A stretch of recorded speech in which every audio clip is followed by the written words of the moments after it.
Good morning, good morning. Guys, dito ako sa sa area ng paggawaan ng GPS. Bali, pinalagyan ko itong isang unit ko ng GPS na gagamitin ko sa services. Ayan.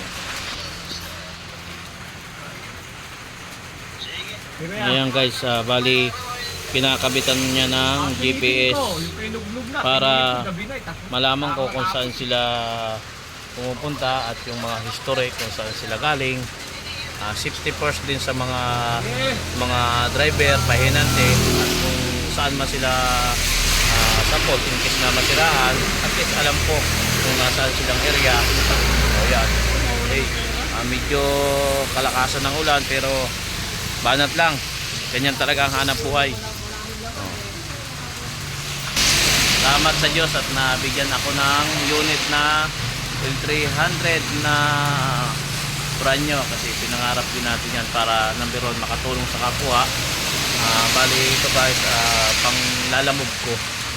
Ayan, bali rental din sa akin. Meron ako isang kamag-anak na iano ko sa kanya to, at tinulong ko rin para may hanap buhay kami, saka para kumita din ako kasi pag para dagdagan. Yan ang pangalan namin, Itablan Tracking Services. Pag gusto nyo, comment lang kayo boss, pili tayo dyan. Maraming salamat at good morning.